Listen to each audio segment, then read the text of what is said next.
அனைவருக்கும் வணக்கம். In this session we will learn about the potential energy near the surface of the earth.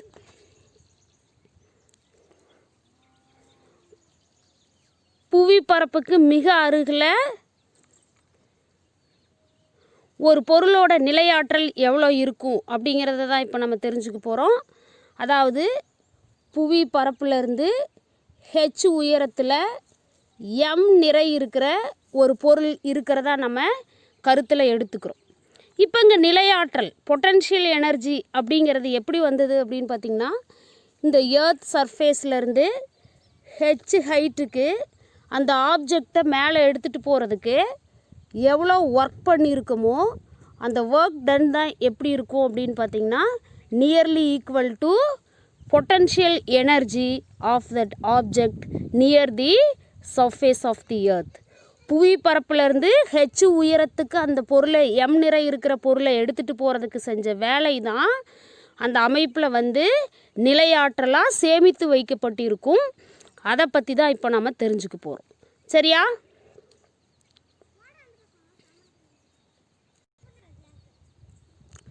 Potential energy near the surface of the earth. புவி பரப்புக்கு அருகில் ஒரு பொருளோட நிலையாற்றல் எவ்வளோ இருக்குது அப்படிங்கிறத பற்றி தான் இப்போ பேச போகிறோம். Gravitational potential energy at some height H is equal to the amount of work required to take that object from ground to that height h with constant velocity. அதாவது கிராவிடேஷ்னல் பொட்டன்ஷியல் எனர்ஜி ஹெச் உயரத்தில் H அப்படிங்கிற ஹைட்டில் gravitational potential எனர்ஜிங்கிறது யாருக்கு ஈக்குவலாக இருக்கும் அப்படின்னு பார்த்திங்கன்னா, மாறாத திசைவேகத்தில் கான்ஸ்டன்ட் வெலாசிட்டியில் அந்த ஆப்ஜெக்டை கிரவுண்ட் சர்ஃபேஸ்லேருந்து ஆர் எர்த் சர்ஃபேஸில் இருந்து ஹெச் ஹைட்டுக்கு எடுத்துகிட்டு போகிறதுக்கு செஞ்ச ஒர்க் டன் தான் யார் அப்படின்னு பார்த்திங்கன்னா, கிராவிடேஷ்னல் பொட்டன்ஷியல் எனர்ஜிக்கு ஈக்குவலாக இருக்கும். The gravitational potential energy at some height h is equal to the amount of work done required to take that object from ground to that height h with a constant velocity. மாறாத திசைவேகத்தில் ஒரு பொருளை புவி பரப்புலேருந்து H உயரத்துக்கு எடுத்துகிட்டு போகிறதுக்கு செஞ்ச work done தான் யார் அப்படின்னு பார்த்திங்கன்னா, அந்த கிராவிடேஷ்னல் பொட்டன்ஷியல் எனர்ஜிக்கு ஈக்குவலாக இருக்கும். All of you clear with this? Okay.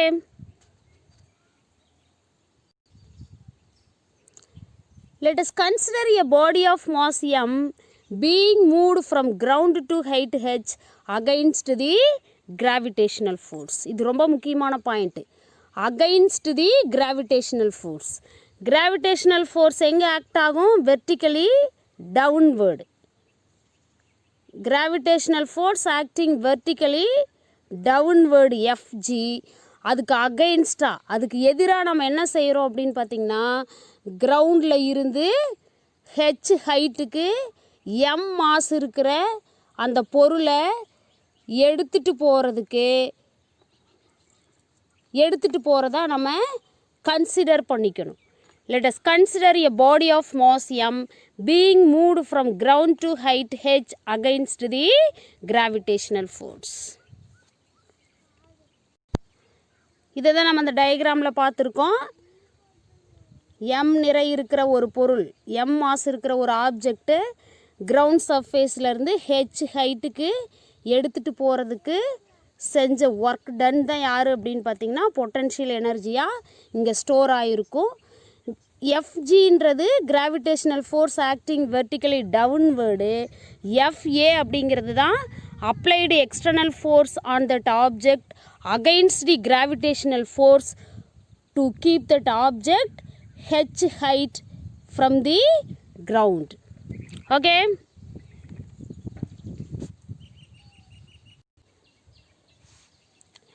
Gravitational force Fg acting on a body Fg vector is equal to minus mg. நமக்கு ஏற்கனவே தெரிஞ்ச விஷயம், Newton second law of motion இருக்கு இல்லையா, எஃப் இஸ் ஈக்குவல் டு எம்ஏன்னு படிச்சிருக்கோம். இங்கே அப்ளைடு ஃபோர்ஸ் வந்து ஆப்ஜெக்டோட மாஸையும் அதனோட ஆக்சிலரேஷனையும் மல்டிபிள் பண்ணுறதுக்கு ஈக்குவலாக இருக்குன்னு படிச்சிருக்கோம். இங்கே எஃப்ஜி அப்படிங்கிற அந்த கிராவிடேஷ்னல் ஃபோர்ஸ் யாருக்கு ஈக்குவலாக இருக்கும் அப்படின்னு பார்த்தீங்கன்னா மைனஸ் எம்ங்கிறது மாஸு, அது கான்ஸ்டன்ட்டு. ஏங்கிறது ஆக்சிலரேஷனுக்கு பதிலாக நம்ம என்ன பண்ணோம், instead of acceleration A, the acceleration due to gravity. கிராவிட்டியை பொறுத்து தான் அந்த பொருள் வந்து கிரவுண்ட்லேருந்து மேல் நோக்கி வெர்டிக்கலி அப்வர்டு ஹெச் ஹைட்டுக்கு மூவ் ஆகுது. அப்போது இங்கே நெகட்டிவ் சைன் போடுறோம். டுவர்ட்ஸ் தி கிராவிட்டி அப்படின்னா பாசிட்டிவ் போடணும். அகைன்ஸ்ட் தி கிராவிட்டி அப்படிங்கிறதுனால இங்கே நெகட்டிவ் சைன் அப்ளை பண்ணுறோம். ஓகே, இந்த கிராவிடேஷ்னல் ஃபோர்ஸ் எஃப் வெக்டாருங்கிறது எதுக்கு ஈக்குவலாக இருக்கும் அப்படின்னு பார்த்தீங்கன்னா மைனஸ் எம்ஜி. இங்கே ரைட் ஹேண்ட் சைடில் பார்த்தீங்கன்னா எல்லாமே ஸ்கேலார் குவான்டிட்டியாக இருக்குது. அதனால் நம்ம என்ன செய்கிறோம், unit vector J cap vertically downward vertically upward அப்படின்னா that is according to the Cartesian coordinates, that is Y axis. அப்போ ஒய் ஆக்சிஸ் அப்படின்னா அதுக்கு யூனிட் வெக்டார் என்ன வரும், ஜே கேப் வரும். அதனால தான் இங்கே நம்ம ஜே கேப் அப்ளை பண்ணியிருக்கோம். Okay, here negative sign implies that the force is acting vertically upward. Negative sign எதை இண்டிகேட் பண்ணுது, எஃப்ஏங்கிறது applied force acting vertically upward. ஆனால் எஃப்ஜி வெக்டார் அப்படிங்கிறது gravitational force acting vertically downward. Okay, in order to move the body without acceleration, an external applied force FA is equal in magnitude but opposite to that of the gravitational force has to be applied on the body. இப்போ அந்த object acceleration ஆகாமல், அந்த object accelerate ஆகாமல் மேல் நோக்கி இயங்கணும் அப்படின்னா FG அப்படிங்கிற gravitational ஃபோர்ஸுக்கு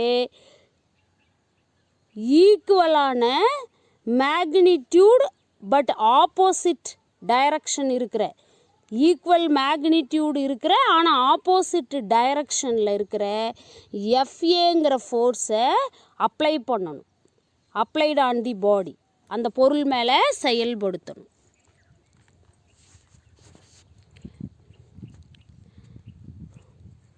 object வந்துட்டு அந்த பாடி ஆக்சலரேட் ஆகாமல் வெர்டிக்கலி அப்வேர்டுக்கு மூவ் ஆகணும் அப்படின்னா எஃப்ஜிங்கிற டவுன்வேர்டு கிராவிடேஷ்னல் ஃபோர்ஸுக்கு ஈக்குவல் மேக்னிடியூடு இருக்கிற எஃப்ஏ வெக்டார் அப்படிங்கிற ஃபோர்ஸை என்ன பண்ணோம், ஆப்போசிட் டைரக்ஷனில் அந்த ஆப்ஜெக்ட் மேலே அப்ளை பண்ணணும். அதுதான் எக்ஸ்டர்னல் ஃபோர்ஸ்.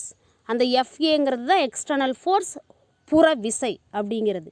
அப்படி செயல்படுத்தணும் அப்படின்னா அந்த ஆப்ஜெக்ட்டு ஆக்சிலரேட் ஆகாமல், முடுக்கமடையாமல் மேல் நோக்கி இயங்கும். இப்போது இந்த எஃப்ஜிங்கிறது ஆக்டிங் வெர்டிக்கலி டவுன்வேர்டு, அதுக்கு equal and opposite vertically upward. இங்கே பாருங்கள், ஆப்போசிட் அப்படின்னா எஃப்ஜி வந்து நெகட்டிவில் இருக்குது, எஃப்ஏ வந்து பாசிட்டிவில் இருக்குது. isn't it? Yes.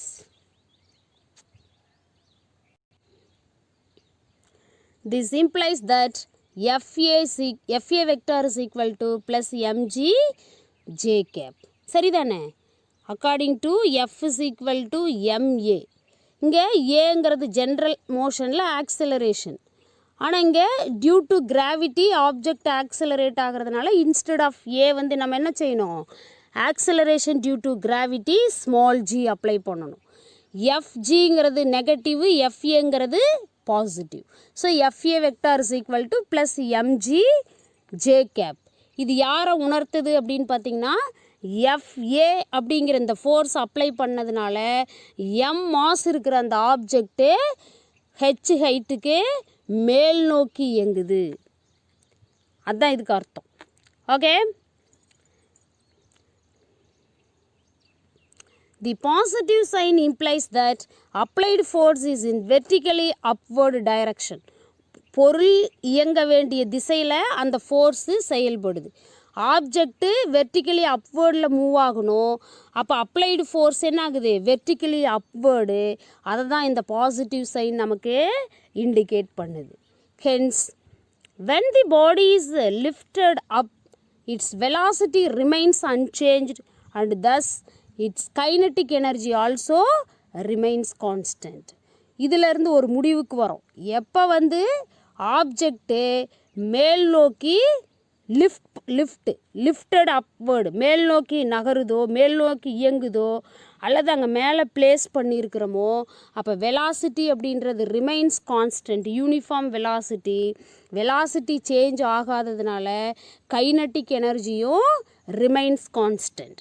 Velocity remains அன்சேஞ்சாக இருக்கிறதுனால கைனட்டிக் எனர்ஜி ஆஃப் தட் ஆப்ஜெக்டும் என்னது? Remains constant. இப்போ கிரவுண்டில் இருந்து ஹெச் ஹைட்டுக்கு அந்த ஆப்ஜெக்ட் மூவ் ஆகுது. ஆப்ஜெக்ட் மூவ் ஆகும்போது அந்த ஆப்ஜெக்ட்டுக்கு என்ன எனர்ஜி இருக்கும்? கைனட்டிக் எனர்ஜி இருக்கும். வெலாசிட்டி கான்ஸ்டன்ட்டுங்கிறதுனால கைனட்டிக் எனர்ஜியும் constant. Because of kinetic expression for the kinetic energy K is equal to half mv². இதுதான் general expression. 1/2 constant, எம்ங்கிறது constant mass of an object, இங்கே வின்றது வெலாசிட்டி ஆஃப் தட் ஆப்ஜெக்ட்டு. அப்போ velocity கான்ஸ்டண்ட்டாக இருக்கிறதுனால kinetic எனர்ஜியும் constant. Because of kinetic energy is directly proportional to square of the velocity. அப்போ velocity change ஆச்சு அப்படின்னா கைனட்டிக் எனர்ஜி சேஞ்ச் ஆகும். வெலாசிட்டி சேஞ்ச் ஆகலை அப்படின்னா கைனட்டிக் எனர்ஜியும் சேஞ்ச் ஆகாது. ஓகே, அதான் hence when the body is lifted up, its velocity remains unchanged and thus its kinetic energy also remains constant, isn't it? Okay. The gravitational potential energy at some height h is equal to the amount of work required to take that object from ground to that height h. இது ஏற்கனவே நம்ம படிச்சிருக்கிறோம். Gravitational potential energy H ஹைட்டில் இருக்கிற அந்த பொருளோட அந்த ஆப்ஜெக்டோட gravitational potential எனர்ஜிங்கிறது எதுக்கு சமமாக இருக்கும் அப்படின்னு பார்த்திங்கன்னா, அந்த ஆப்ஜெக்டை கிரவுண்டில் இருந்து ஹெச் ஹைட்டுக்கு எடுத்துகிட்டு போகிறதுக்கு செய்யப்பட்ட அல்லது தேவையான வேலையோட அளவு தான் யார் அப்படின்னு பார்த்திங்கன்னா கிராவிடேஷ்னல் பொட்டன்ஷியல் எனர்ஜிக்கு சமமாக இருக்கும். The gravitational potential energy at some height H is equal to the amount of work required to take the object from the ground to that height H. Okay, இப்போ பொட்டன்ஷியல் எனர்ஜி ஒர்க் டனுக்கு என்ன formula? General expression for work done W is equal to force into displacement small d. General expression இது. Work done is equal to force into displacement சொல்லலாம். இங்கே இந்த work டன்னு தான் அந்த சிஸ்டமில் பொட்டன்ஷியல் எனர்ஜியாக ஸ்டோர் ஆகும். கிராவிடேஷ்னல் ஃபோர்ஸுக்கு அகைன்ஸ்டாக எம் மாஸ் இருக்கிற அந்த ஆப்ஜெக்டை ஹெச் ஹைட்டுக்கு என்ன பண்ணுறோம் அப்படின்னா எடுத்துகிட்டு போய் ப்ளேஸ் பண்ணுறோம். அந்த மாதிரி ப்ளேஸ் பண்ணும்போது இங்கே work done against the gravity அப்படிங்கிறதுனால இந்த செஞ்ச ஒர்க் டன் ஃபுல்லாக அந்த சிஸ்டமில் கிராவிடேஷ்னல் பொட்டன்ஷியல் எனர்ஜியாக ஸ்டோர் ஆகிருக்கும். அப்போது work done is nothing but potential energy.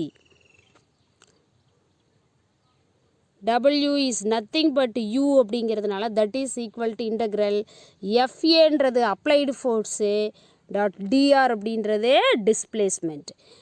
FA அளவு ஃபோர்ஸ் அப்ளை பண்ணதுனால அந்த ஆப்ஜெக்ட் ஒருவேளை DR டிஸ்டன்ஸ் டிஸ்பிளேஸ் ஆகியிருந்துருக்கலாம். அப்போது work done is equal to யார்? F into DR. ஓகே, இப்போது இங்கே ஹெச் லிமிட் பாருங்கள், இங்கே டிஆர் அப்படிங்கிறது யாருக்கு ஈக்குவல் அப்படின்னு பார்த்தீங்கன்னா, இங்கே டிஆருங்கிறது வேரியபிள், அதனால தான் இன்டெக்ரல் ஃபார்ம் நம்ம யூஸ் பண்ணுறோம். வேரியபிள் அப்படிங்கிறது ஆப்ஜெக்ட் வந்து கிரவுண்ட் சர்ஃபேஸில் இருக்கும்போது ஹைட் வந்து 0, ஹெச் இஸ் ஈக்குவல் டு 0. அடுத்தது ஆப்ஜெக்ட் ஹெச் ஹைட் ரீச் ஆனதுக்கப்புறம் H is equal to H இல்லையா? அப்போ லிமிட் என்ன செய்யலாம்? Integral 0 to h modulus of FA vector into modulus of DR vector. இங்கே வெக்டார் ஜென்ரல் ஃபார்மில் எழுதும்போது காஸ் தீட்டா காம்பனண்ட். சரியா? நம்ம இதை எங்கே படிச்சிருக்கிறோம் அப்படின்னு பார்த்திங்கன்னா, டைப்ஸ் ஆஃப் ஒர்க் டனில் படித்து இந்த எக்ஸ்ப்ரெஷன் டெரைவ் பண்ணியிருக்கோம். ஓகே, ஒரு வெக்டாரை மாடுலேட் பண்ணால் என்ன கிடைக்கும்? அந்த வெக்டாரோட மேக்னிடியூடு கிடைக்கும். இப்போ மாடுலஸ் ஆஃப் FA வெக்டார்னால் யார் நமக்கு கிடைப்பா? FA தான் கிடைக்கும். அடுத்தது மாடுலஸ் ஆஃப் DR வெக்டார் அப்படின்னா யார் கிடைப்பாங்க? DR மட்டும்தான் கிடைக்கும். ஓகேவா? அதான் இங்கே சொல்லியிருக்காங்க பாருங்கள். Since the displacement and the applied force are in the same upward direction. டிஸ்பிளேஸ்மெண்ட்டும் அப்ளைடு ஃபோர்ஸும் ஒரே டைரக்ஷனில், சேம் டைரக்ஷன் அப்வர்டு டைரக்ஷனில் ஆக்ட் ஆகிறதுனால the angle between them theta is equal to 0 degree. அப்போ cos 0 degree is equal to 1. அப்போது modulus of FA vector is nothing but யார்? FA is equal to mgன்னு சொல்லலாம். ஜே கேப் வராது. ஒரு வெக்டாரை மாடுலேட் பண்ணால் அதனோட மேக்னிடியூடு மட்டும்தான் கிடைக்கும். அப்போ modulus of FA vector is nothing but FA. அப்போ FA is equal to mg மட்டும்தான் கிடைக்கும், யூனிட் வெக்டார் வராது. அதே மாதிரி மாடுலஸ் ஆஃப் DR வெக்டார் அப்படின்னா DR மட்டும் கிடைக்கும். அப்ளைடு ஃபோர்ஸ் FAவும் vertically upward, displacement of that object DRவும் vertically upward. Both are acting at the same direction அப்படிங்கிறதுனால ரெண்டுக்கும் இடையில் இருக்கிற angle between these two are 0 degree. அப்போ cos 0 is equal to 1ங்கிறதுனால remaining these expression rewritten as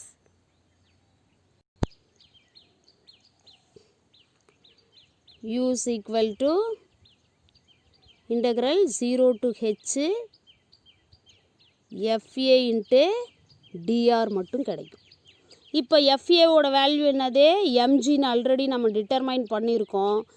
F is equal to MA அடிப்படையில். அப்போ integral 0 to h FAவுக்கு பதிலாக mgன்னு அப்ளை பண்ணுறோம், இன்ட்டு DR சொல்கிறோம்.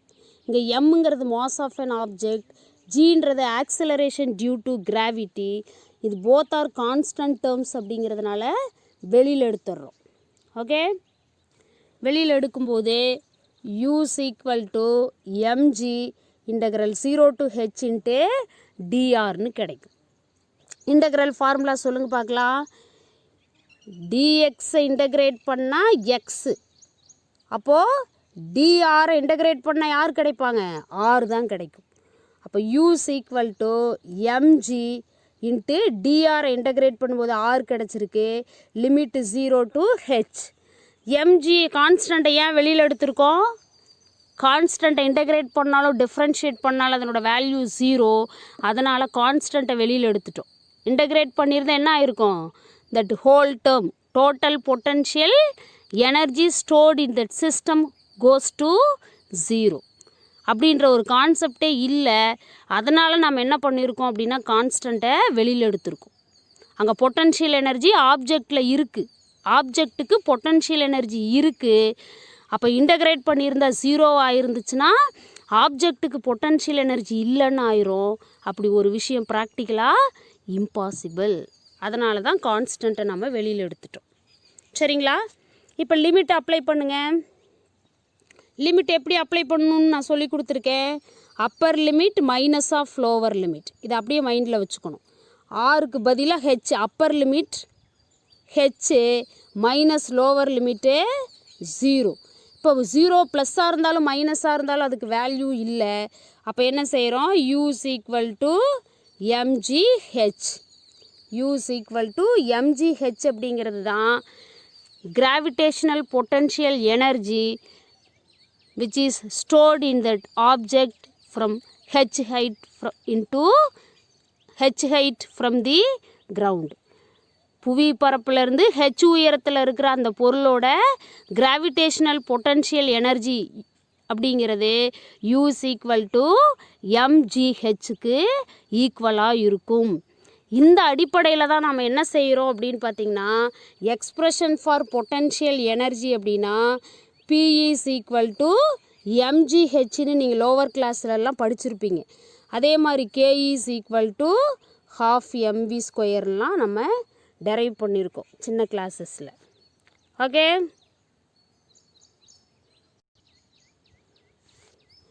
note that the potential energy stored in the object is defined through ஒரு விஷயத்தை இங்கே நம்ம நோட் பண்ணணும். என்ன அப்படின்னா, அந்த ஆப்ஜெக்டில் ஸ்டோர் ஆகிருக்கிற பொட்டன்ஷியல் எனர்ஜியை எதன் மூலம் நம்மளால் டிஃபைன் பண்ண முடியுது அப்படின்னா, work done by the external force which is positive. அந்த நேர் ஒய் திசையில் செயல்படுற, மேல் நோக்கி செயல்படுற அந்த புற விசையினால தான் அந்த செய்யப்பட்ட வேலையை நம்மளால் வரையறுக்க முடியுது. Note that the potential energy stored in the object is defined through work done by the external force which is positive. Physically this implies that ஃபிசிக்கலாக இது எதை நமக்கு உணர்த்துது அப்படின்னு பார்த்தீங்கன்னா, the agency which is applying the external force is transferring the energy to object which is then stored in the potential energy. ரொம்ப முக்கியமான point. Agency, அந்த external force அப்படிங்கிற அந்த ஏஜென்சியை நம்ம அப்ளை பண்ணுறோம். அந்த ஏஜென்சி தான் எனர்ஜியாக ட்ரான்ஸ்ஃபர் ஆகுது ஆப்ஜெக்ட்டுக்கு. அதுதான் அந்த எனர்ஜி தான் என்ன பண்ணுது அப்படின்னா பொட்டன்ஷியல் எனர்ஜியாக அந்த ஆப்ஜெக்டில் ஸ்டோர் ஆகிருக்கு. சரியா? Note that the potential energy stored in the object is defined through work done by the external force which is positive. Physically, this implies that the agency which is applying the external force is transferring the energy to the object which is then stored as potential energy. அந்த ஆப்ஜெக்ட்டுக்கு நம்ம apply பண்ணுற அந்த external force தான் H ஹைட்டில் இருக்கிற அந்த ஆப்ஜெக்டில் potential எனர்ஜியாக store ஆகிருக்கு. Law of conservation of energy தெரியுமா உங்களுக்கு? ஆற்றல் அழிவின்மை விதி. Energy can neither be destroyed or gained. One form of energy is converted into another form of energy. ஒவ்வொரு இடத்துலையும் நம்ம இதை ரிமைண்டர் பண்ணி பார்க்கணும். ஆற்றலை ஆக்கவோ அழிக்கவோ முடியாது, ஆனால் ஒரு வகை ஆற்றலை மற்றொரு வகை ஆற்றலாக மாற்ற முடியும் அப்படிங்கிறது தான் ஆற்றல் அழிவின்மை விதி. இங்கே நம்மளோட எக்ஸ்பெரிமெண்ட்டில் பார்த்தீங்க அப்படின்னா, நாம் அப்ளை பண்ண அந்த FA அப்படிங்கிற அந்த எக்ஸ்டர்னல் ஃபோர்ஸ் தான் அந்த ஆப்ஜெக்டில் கிராவிடேஷ்னல் பொட்டன்ஷியல் எனர்ஜியாக ஸ்டோர் ஆகிருக்கு. All of you clear with this? Okay, fine.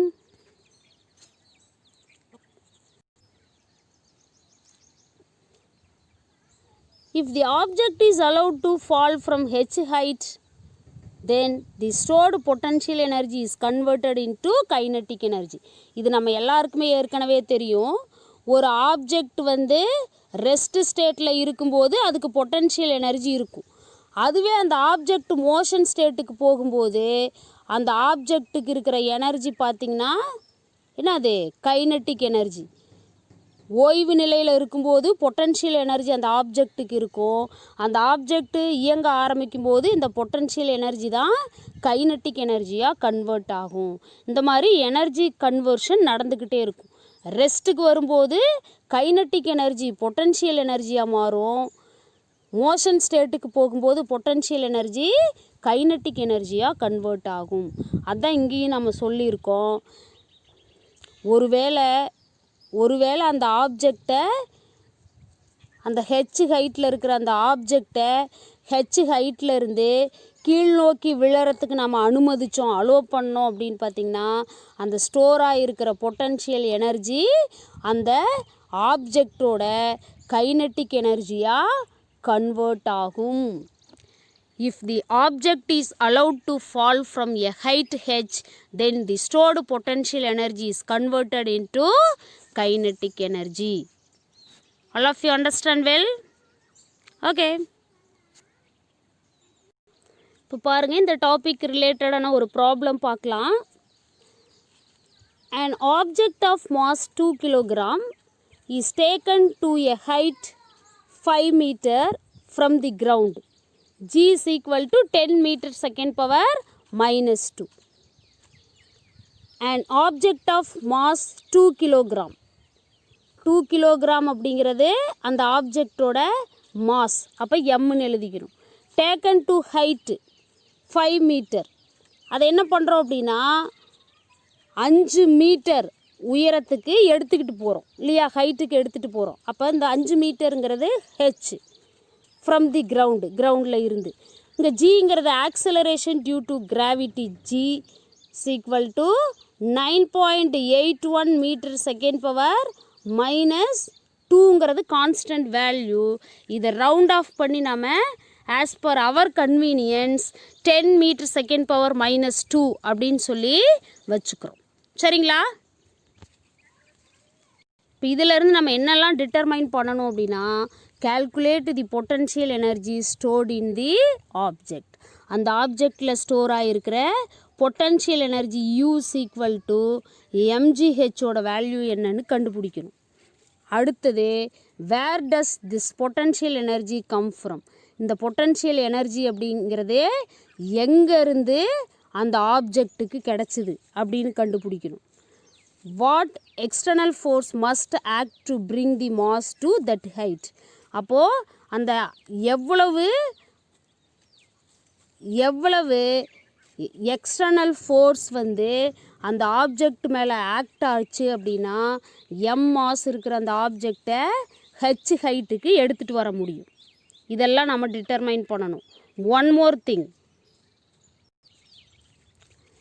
what is the net force that acts on the object while the object is taken to the h height? கிரவுண்டில் இருந்து H ஹைட்டுக்கு அந்த ஆப்ஜெக்டை எடுத்துக்கிட்டு போகும்போது அந்த ஆப்ஜெக்ட் மேலே ஆக்ட் ஆகிற நெட் ஃபோர்ஸ் என்ன இருக்கும் அப்படிங்கிறத கண்டுபிடிக்கணும். What is the net force that acts on the object while the object is taken to the height H. Okay, கவனிங்க. ஃபஸ்ட் நம்ம என்ன செய்யணும், பொட்டன்ஷியல் எனர்ஜி டிட்டர்மைன் பண்ணணும். பொட்டன்ஷியல் எனர்ஜிக்கு எக்ஸ்பிரஷன் என்னது, U is equal to mgh. எம்ங்கிறது எவ்வளோ கொடுத்துருக்குறாங்க, 2 கிலோகிராம். ஜிங்கிறது acceleration due to gravity 10 metre second power minus 2. ஹெச்ன்றது 5 metre height of an object. இப்போ இதெல்லாம் மல்டிபிள் பண்ணால் 100 அப்படின்னு சொல்லி கிடைக்குது. எனர்ஜி அப்படிங்கிறதுனால SI யூனிட் ஆஃப் எனர்ஜி வந்துட்டு ஜூல். அப்போ 100 ஜூல் அப்படிங்கிறது தான் 5 மீட்டர் 2 கிலோகிராம் இருக்கிற பொருளை 2 கிலோகிராம் மாஸ் இருக்கிற அந்த ஆப்ஜெக்டை 5 மீட்டர் ஹைட்டுக்கு எடுத்துகிட்டு போகும்போது அந்த ஆப்ஜெக்டில் ஸ்டோர் ஆகியிருக்கிற potential energy. This is nothing but work done to bring that object from ground into H height. Okay, here the positive sign implies that the energy is stored in that on the mass. ரொம்ப முக்கியமான point இது. Positive sign எதை indicate பண்ணுது அப்படின்னு பார்த்தீங்கன்னா, அந்த ஆப்ஜெக்டில் store ஆகிருக்கிற energy அப்படிங்கிறது ஆன் தி ஆப்ஜெக்ட், அந்த ஆப்ஜெக்ட் மேலே ஸ்டோர் ஆகிருக்கு. Okay, this potential energy is transferred from external agency which applies the force on the mass. இந்த பொட்டன்ஷியல் எனர்ஜி ஆப்ஜெக்டில் ஸ்டோர் ஆகிருக்கிற அந்த பொட்டன்ஷியல் எனர்ஜி வந்துட்டு எங்கே ட்ரான்ஸ்ஃபர் ஆகுது அப்படின்னு பார்த்தீங்கன்னா, எக்ஸ்டர்னல் ஏஜென்சி, அதாவது F is equal to MA. According to our condition FA is equal to MGங்கிற எக்ஸ்டர்னல் ஃபோர்ஸ் அப்ளை பண்ணோம் இல்லையா, அதுதான் அந்த எக்ஸ்டர்னல் ஏஜென்சி. இந்த எக்ஸ்டர்னல் ஏஜென்சிங்கிற அந்த எக்ஸ்டர்னல் ஃபோர்ஸ்லேருந்து தான் இந்த பொட்டன்ஷியல் எனர்ஜி ட்ரான்ஸ்ஃபர் ஆகிருக்கு, which applies the force on the mass. அந்த 5 கிலோகிராம் மாஸ் இருக்கிற அந்த ஆப்ஜெக்ட் மேலே அப்ளை ஆன ஃபோர்ஸ் தான் பொட்டன்ஷியல் எனர்ஜியாக ட்ரான்ஸ்ஃபர் ஆகிருக்கு. isn't it? ஓகே, அடுத்து நம்ம என்ன டிட்டர்மைன் பண்ணணும், 5 கிலோகிராம் மாஸ் இருக்கிற ஆப்ஜெக்டை 2 கிலோகிராம் மாஸ் இருக்கிற ஆப்ஜெக்டை 5 மீட்டர் ஹைட்டுக்கு எடுத்துகிட்டு போகணும். 2 கிலோகிராம் மாஸ் இருக்கிற ஆப்ஜெக்டை 5 மீட்டர் ஹைட்டுக்கு கிரவுண்ட்லேருந்து எடுத்துகிட்டு போகணும்னா எவ்வளவு எக்ஸ்டர்னல் ஃபோர்ஸ் அப்ளை பண்ணியிருக்கணும்? FA is equal to what? அடுத்தது அதான் கண்டுபிடிக்கணும். தி external applied force FA which takes the object to the height 5 meter is FA is equal to minus FG. அந்த ஃபோர்ஸ் வந்து மைனஸ் FGக்கு ஈக்குவலாக இருக்கும். அப்போ FA is equal to minus இந்த FGக்கு பதில் என்ன பண்ணுறோம், மைனஸ் mgன்னு அப்ளை பண்ணுறோம். அப்போ மைனஸ் இன்ட்டு மைனஸ் ப்ளஸ் ஆச்சு, ப்ளஸ் mg ஜே கேப். இதை தியரியிலேயே நம்ம ஆல்ரெடி கண்டுபிடிச்சிருக்கிறோம். டிட்டர்மைன் பண்ணியிருக்குமா இல்லையா? டிட்டர்மைன் பண்ணியிருக்கோம். ஜே கேப் அப்படிங்கிறது object moving along the plus Y direction. Okay, unit vector. இங்கே லெஃப்ட் ஹேண்ட் சைடு வந்து நம்ம வெக்டார் நோட்டேஷனில் சொல்லியிருக்கிறதுனால ரைட் ஹேண்ட் சைடில் எல்லாமே ஸ்கேலார் குவான்டிட்டிஸ் இருக்குது. அப்போ ஜே கேப் அப்படின்ற யூனிட் வெக்டார் அப்ளை பண்ணுறோம். Where J cap represents the unit vector along the vertical upward direction. அடுத்து நம்ம என்ன செய்யணும், கிரவுண்ட்லேருந்து 5 மீட்டர் ஹைட்டுக்கு அந்த பொருளை எடுத்துகிட்டு போகும்போது அந்த பொருள் மேலே செயல்படுற நிகர விசை நெட் ஃபோர்ஸ் கண்டுபிடிக்கணும். From the definition of potential energy, the object must be moved at constant velocity. Potential எனர்ஜியோட டெஃபினிஷனில் இருந்து ஒரு விஷயம் நமக்கு தெளிவாக தெரியுது, அந்த ஆப்ஜெக்ட் கண்டிப்பாக என்ன பண்ணணும், கான்ஸ்டன்ட் வெலாசிட்டியோடு தான் மூவ் ஆகணும் இல்லையா? So the net force acting on the object is 0. Force constant velocity constant அப்படிங்கிறதுனால அந்த ஆப்ஜெக்ட் மேலே அப்ளை ஆகிற நெட் ஃபோர்ஸ் அப்படிங்கிறது 0. டெஃபினிஷன் படி பார்க்கும்போது பொட்டன்ஷியல் எனர்ஜியோட டெஃபினிஷன் படி பார்க்கும்போது அந்த ஆப்ஜெக்ட்டு கண்டிப்பாக என்ன பண்ணணும், ஒரு கான்ஸ்டன்ட் வெலாசிட்டியோடு தான் மூவ் ஆகிருக்கணும். அப்போ வெலாசிட்டி கான்ஸ்டன்ட் அப்படிங்கிறதுனால அந்த ஆப்ஜெக்ட் மேலே அப்ளை ஆகிற ஆப்ஜெக்ட் மேலே ஆக்ட் ஆகிற அந்த நெட் ஃபோர்ஸ் அப்படிங்கிறது 0. அதாவது F is equal to MA. ஏங்கிறது யார், F is equal to MAங்கிறது change in velocity with respect to time. இங்கே வெலாசிட்டி கான்ஸ்டன்ட் அப்படிங்கிறதுனால இந்த நெட் ஃபோர்ஸ் அப்படிங்கிறதும் 0. இந்த வேரியபிளை இன்டகிரேட் பண்ணும்போது இந்த டேர்ம் என்ன ஆயிரும், 0 ஆயிரும். அப்படி நம்ம இதை அணுகலாம். எப்படி 0 ஆச்சு, இங்கே பாருங்கள், FG vector plus FA vector is equal to 0.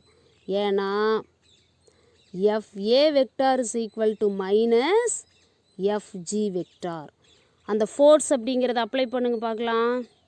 Magnitude of force யார், FGயோட வேல்யூ என்னது, minus mg J cap, that is equal to FAவோட value plus mg J cap equal and opposite.